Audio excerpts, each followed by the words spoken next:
PCN is brought to you in part by the following underwriters.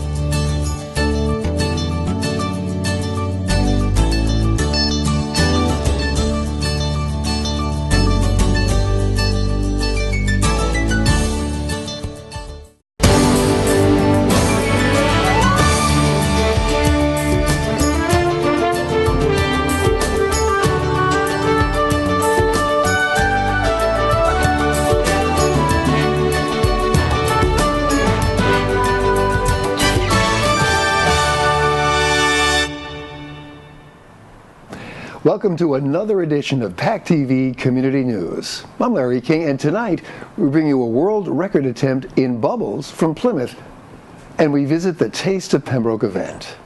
PCN also previews Snug Harbor Community Chorus's spring concert and get a wrap-up from Kingston Town Meeting. We meet the South Shore Recycling Organization, and our health and wellness segment brings us back to healthy appetites for tips on dealing with allergies. Town Talk is from Plymouth this week with a wrap-up from the spring town meeting. We begin tonight with a visit to Duxbury. Snug Harbor Community Chorus in Duxbury is a group of South Shore residents devoted to sharing their love of music. They present quality family musical entertainment with youth partnerships and semi-annual concerts. They're preparing for their spring concert on April 26th at the Duxbury Performing Arts Center. The concert highlights show tunes as well as popular movie classics. For more information and tickets, you can visit their website. PCN caught up with the chorus at a recent rehearsal to get a sneak at the concert.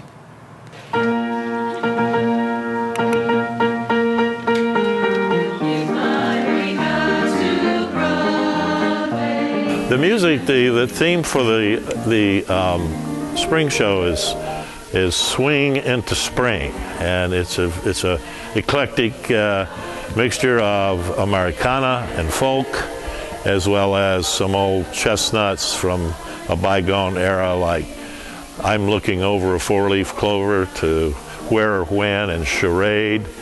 It's a marvelous program. I think everybody's going to really enjoy it. Working on one of them is Chattanooga Choo Choo, which is a favorite of mine. I used to play in a Dixieland band, so I tend to favor some of the more jazz pieces.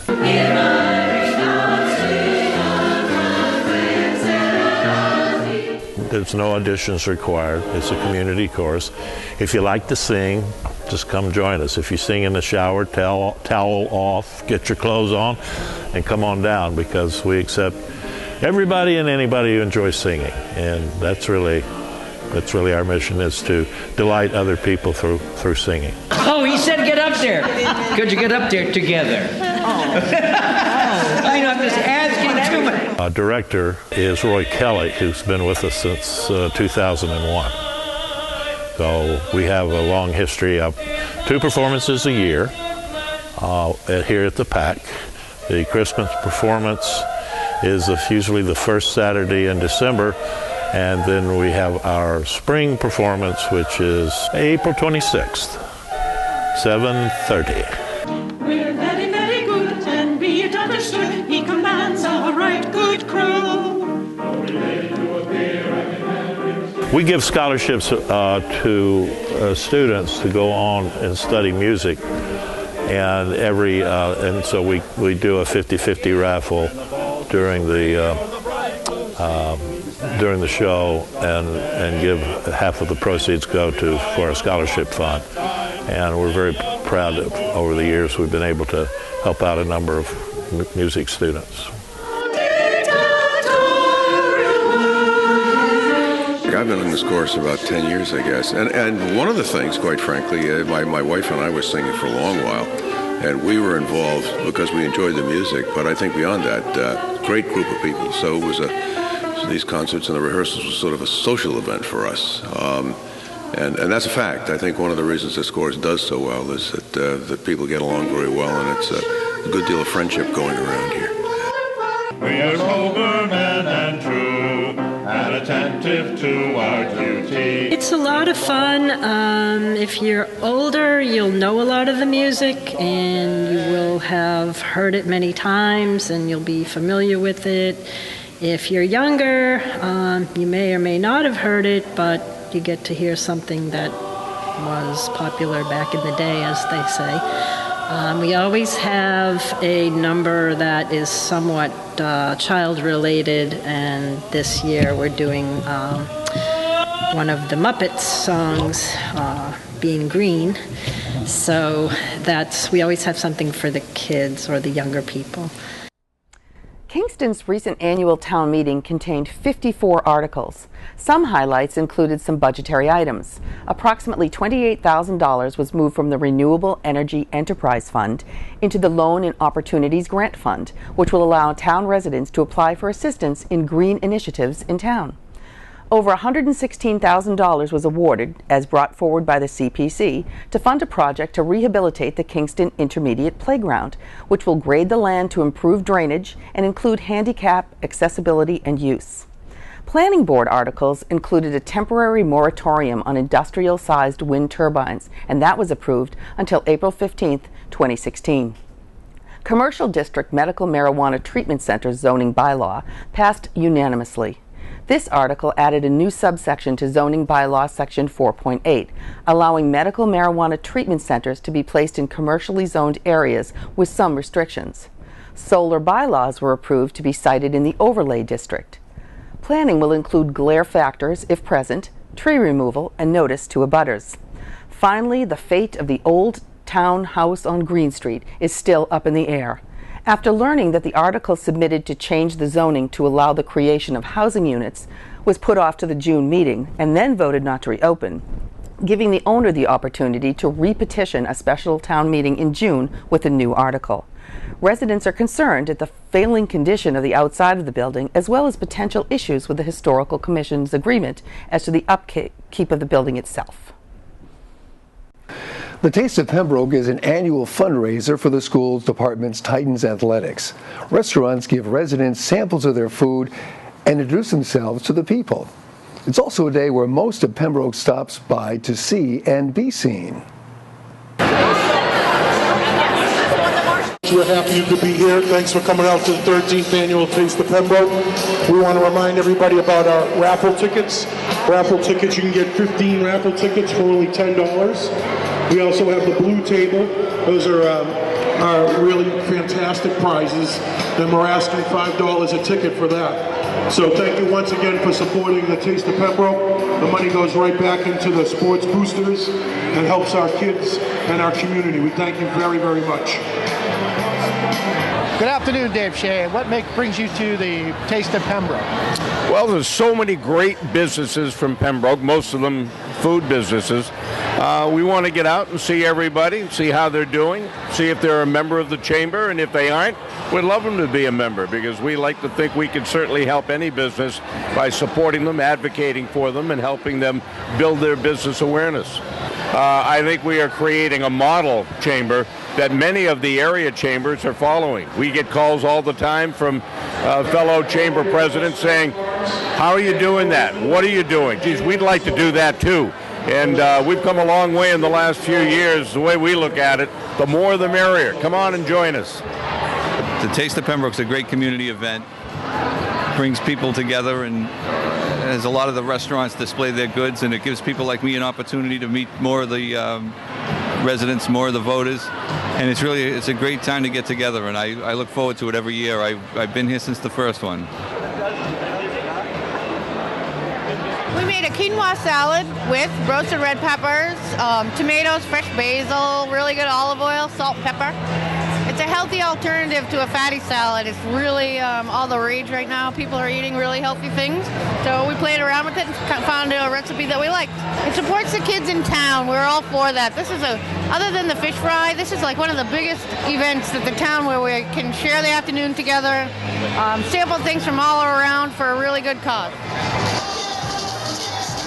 It gets your name out there, you're part of the community, get to see the kids, their parents, everyone in town, all together.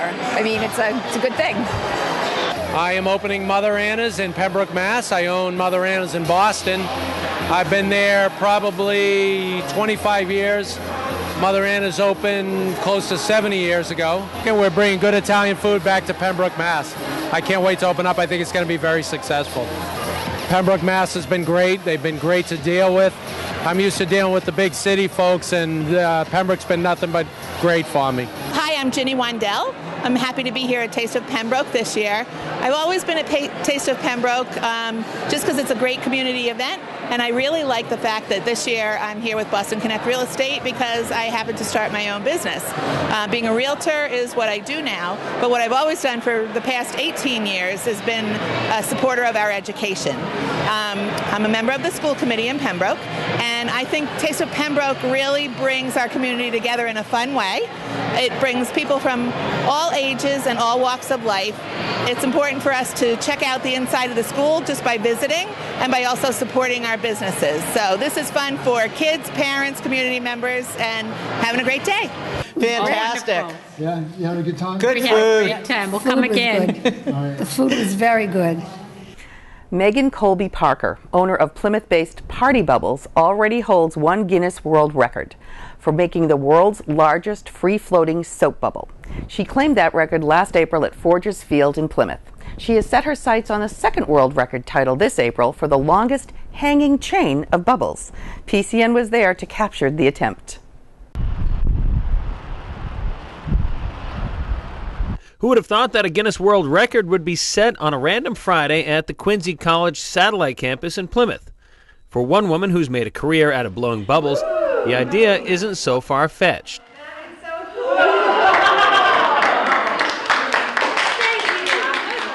Megan Parker already holds the record for the largest free-floating soap bubble made by using a wand just down the road from here at Forges Field Recreational Park in Plymouth.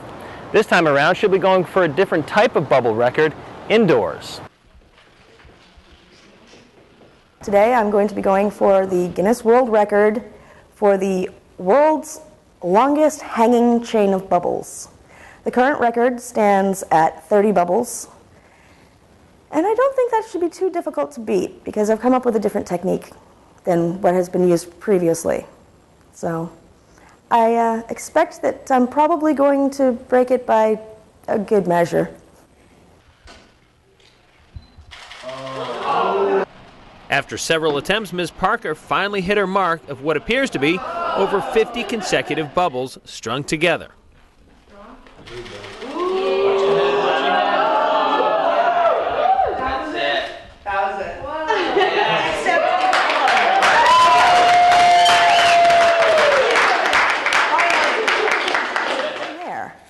So I wanted to practice for my son's birthday party, and I'd go outside, but every time I did, I got swarmed by neighborhood children. And it just kind of dawned on me that, you know, this is kind of a big deal. This could really be a big deal. And I ended up street performing all summer, and, you know, I didn't have to choose between putting groceries in my fridge and putting gas in my car, which was nice. So yeah, I actually, you know, it paid for my books for school, and it just kind of naturally progressed into a party bubble for hire business. The thing about bubbles is that they are completely universal. It does not matter whether, you know, it's a boy, a girl, what their ethnicity, race, cultural upbringing, religion, none of that stuff is relevant because children, and even adults in most cases, all just react to the bubbles with the same joy. And it is a fantastic thing to see. Reporting from the Quincy College campus here at Cordage Park in Plymouth, I'm Brian Sullivan, PACTV Community News. The South Shore Recycling Cooperative, established in 1998, helps member towns improve their recycling programs and reduce the quantity, toxicity, and cost of disposal. They help with managing solid waste programs, educating the public, and advocating for funding and legislation. PCN met up with some of the local chapters at the Jones River Landing in Kingston.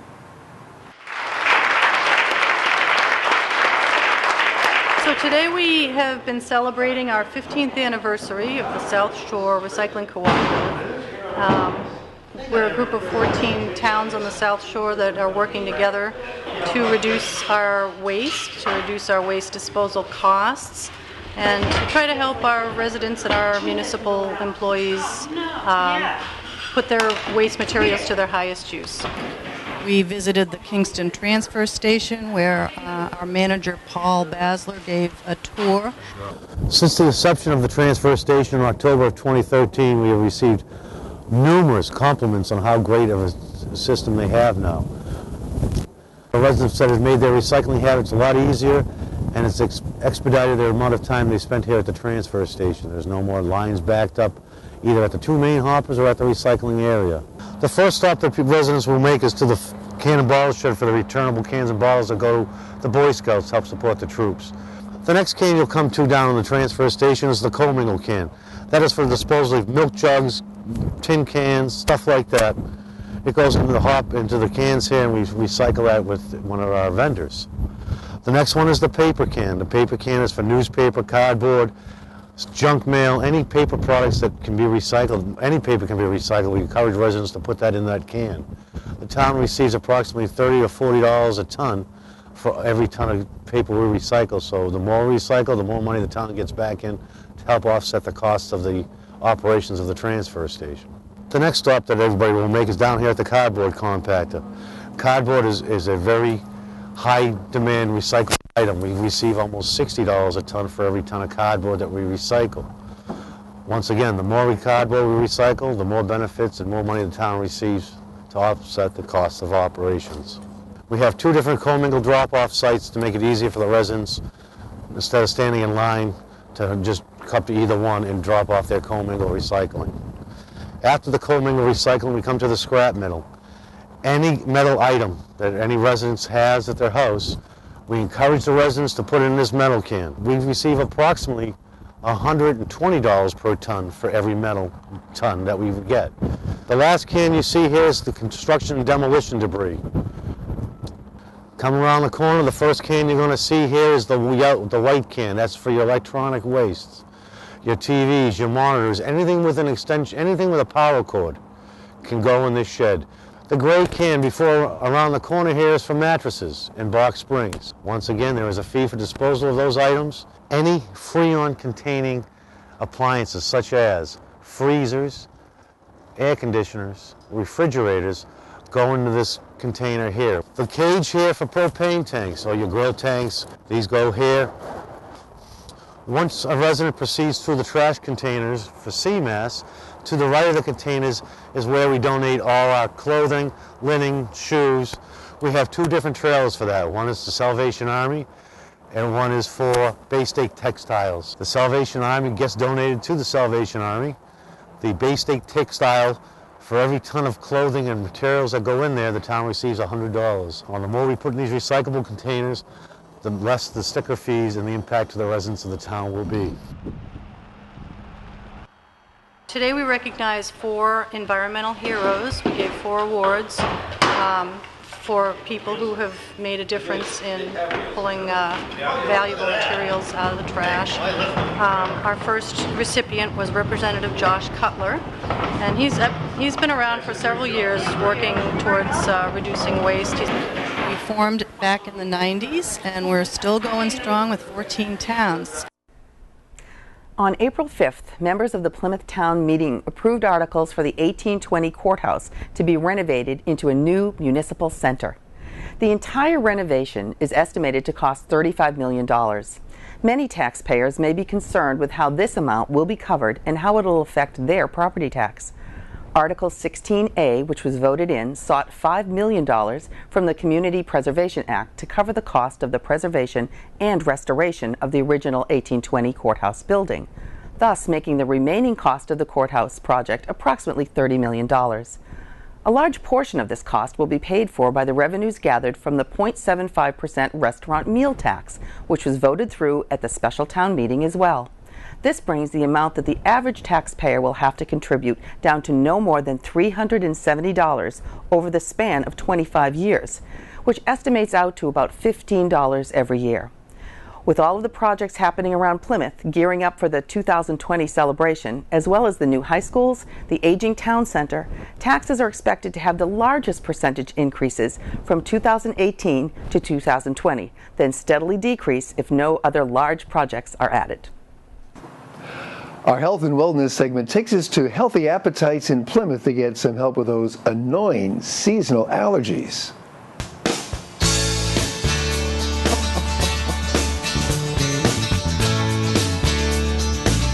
It's springtime, the days are getting longer, the temperature's going up, and so is the pollen count. This is Jeff Hills, the owner of Healthy Appetites. This is the PCN Health and Wellness segment.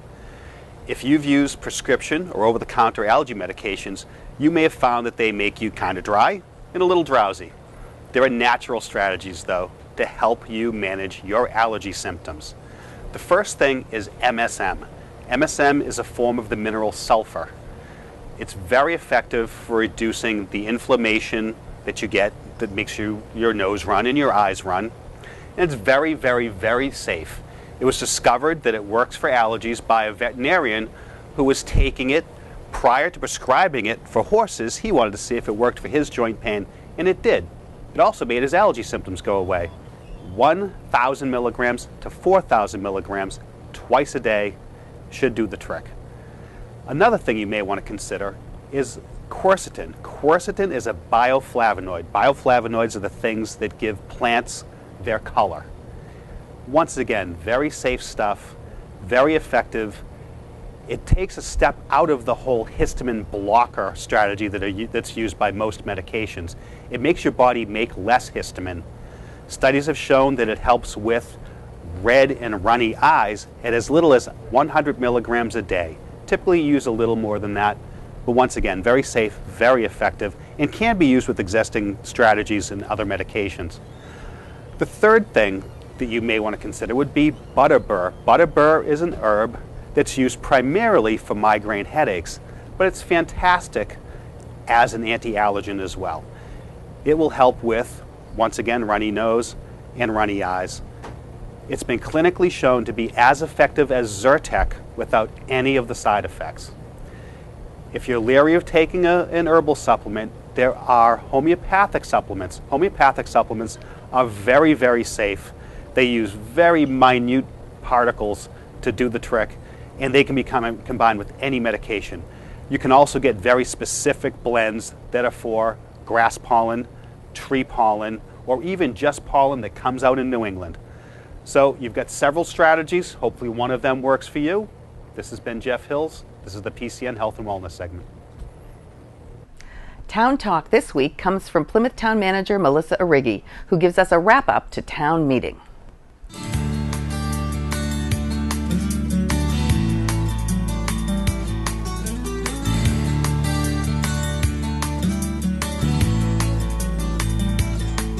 Hi, I'm Melissa Arrighi, Plymouth Town Manager. We just got through a really exciting Springtown meeting where a lot of large issues were debated and decisions were made. I'd like to just talk about a couple of those. First, our firefighter raises have gone through town meeting, so we'll be able to process those now, and it puts behind us at least one round of negotiations, and of course we'll be entering into negotiations again in about a year.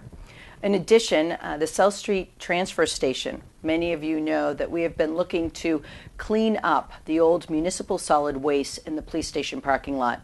Town meeting has approved that at $1.6 million, and we should begin that work sometime this summer. So we'll finally be able to take care of our own town-owned land and put a border in between that and the county property, so there'll be no more methane migration towards our police station. So that's really something that has been ongoing and something we've been talking about for years now. It's good to bring that to a conclusion.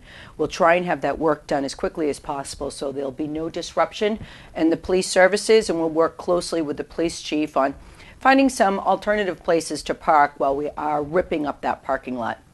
In addition, of course, there was the 1820 courthouse project, as well as the meals tax that will pay for that project. That's a $35 million renovation in addition to the 1820 courthouse that will become the site of Town Hall. And it does appear from the conversations at town meeting that the school administration building will be coming here to 11 Lincoln Street. But we'll talk about more details about that publicly over the next 18 months. So it was right to work this week after town meeting to start to look at what are the steps that need to be taken for this $35 million project and how quickly can we get to work. So all of you should be able to see some results and something happening down there in about 8 months from now. But finally, the article I'd like to mention is the one that was petitioned by a woman who lives in the community and somebody from outside of the community. It was to ban elephants, wild animals, non-domesticated animals from the circus, to have them and no longer allow them in the town of Plymouth at circus events. What was fascinating to me about this process was that here's a resident that got to see how to get something passed in their community, how to affect legal government change from the very beginning of the process with an idea, something she felt passionate about, how to follow that through to sponsoring a change in the bylaw, reaching out to all town meeting representatives through caucus meetings to make her point, to state the case, to show the facts, watching town meeting floor deliberate and putting on a presentation there, and then sitting back and anxiously waiting to see if one person, in this case 2 people, but one person from Plymouth, can actually affect change in government. And you saw at town meeting that that change was passed. So I wanted to reach out to Katie, and I did after town meeting, to say, you must be very proud that you were able to see a government process from the beginning right through to the end, and I hope you now stay involved somehow in your governance. Well, that remains to be seen, but I know that she thought the process was cumbersome, tiring sometimes, but ultimately rewarding. And that sums up the town meeting in Plymouth for the spring. We'll be back at fall town meeting with all new things to discuss. Thanks for watching this edition of PACTV Community News. Replay times are listed at pactv.org. Click on the PCN logo to watch each complete edition or individual story. Be sure to see us on YouTube by searching for the PACTV Community News channel. Also, like us on Facebook and follow us on Twitter to receive previews each week with links to all of our stories. And thanks for watching, and please join us next week for another edition of PACTV Community News.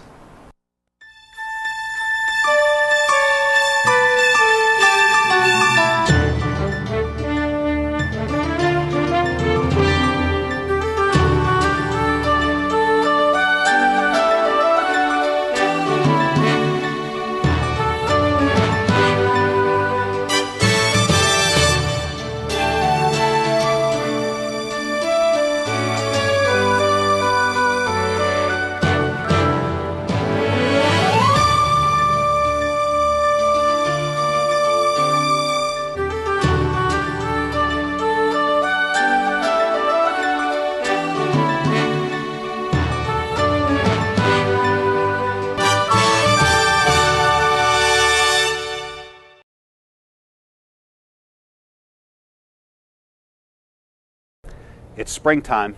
The temperature's getting... Oh, I had it so worked out. I had it worked out so it's so smooth. All right. Oh, I have to remember what I was going to say. All right. Now I forgot what I was going to say again. Hang on. It's such a good thing. All worked out. Actually, let me do that again. I lost my train of thought. Thank you. It's springtime.